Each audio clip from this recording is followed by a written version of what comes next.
Quels sont les meilleurs shows à regarder sur Netflix?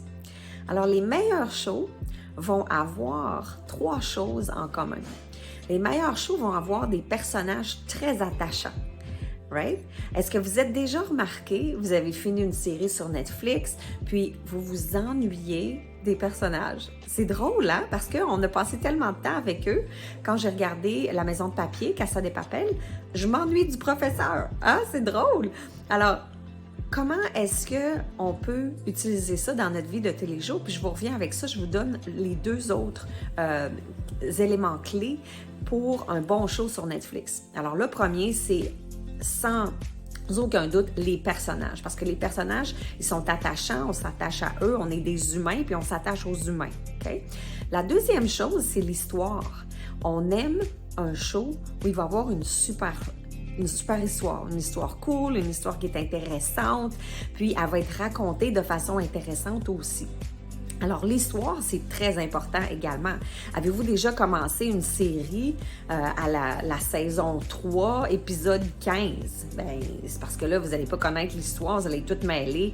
Vous n'allez probablement pas embarquer dedans autant que si vous avez commencé à saison 1, épisode 1. Alors, l'histoire, c'est très, très important. Alors, le troisième, c'est beaucoup moins important que les personnages ou l'histoire, mais c'est quand même très important.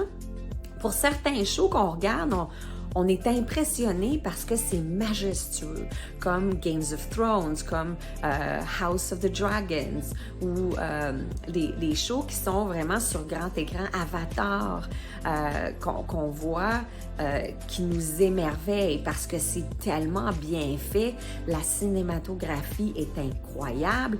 Alors, le décor et les costumes et tout ça, ça y fait pour beaucoup. Quand on dit les meilleurs shows sur Netflix, ils ont, oui, des super personnages, une excellente histoire, mais aussi des décors vraiment majestueux. Alors, comment on peut utiliser ces informations-là, ces 3 clés-là, dans nos entreprises? Alors, soit vous êtes un entrepreneur, soit vous travaillez dans une organisation. Dans votre organisation, demandez-vous, est-ce que je mets l'emphase sur les personnages? Est-ce que vous mettez l'emphase sur le client pour vraiment apprendre à les connaître? Apprendre à connaître c'est quoi leur point fort, c'est quoi leur point faible, c'est quoi leurs problèmes que vous pouvez régler.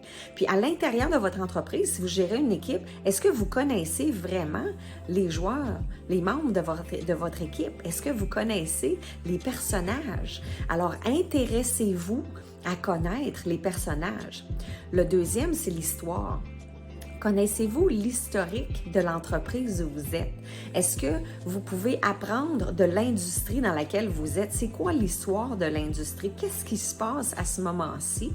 Puis, comment est-ce qu'on fait pour être capable d'utiliser ces histoires-là et de pouvoir adapter notre offre à l'historique de l'entreprise? Souvent, vous commencez peut-être une nouvelle job ou vous avez un nouvel employé qui s'ajoute dans votre équipe.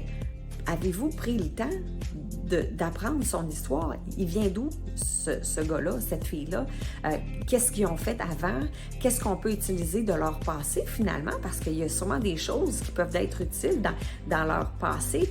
Puis au lieu de s'attaquer directement à la tâche n'est pas aussi importante que l'historique au complet. Il faut regarder la grande, le big picture, si on veut. Il faut prendre un pas vers l'arrière et dire, OK, comment on fait pour utiliser l'histoire de la personne ou l'histoire de l'industrie où on est pour avancer. Et la troisième chose, c'est les décors que je vous parlais. Alors, est-ce que votre entreprise, votre organisation suit une marque, le branding? Est-ce que c'est toujours bien packagé d'une certaine façon pour que ça soit, si votre image de marque est très classe, mais est-ce que vous êtes toujours très classe? Si c'est drôle, vous êtes toujours le fun, il faut que ce soit le fun. Alors, est-ce que vous suivez un certain branding, puis vous avez une image de marque que vous suivez? Est-ce que vous suivez peut-être le logo ou les couleurs de l'entreprise, vos bureaux, ça ressemble à quoi?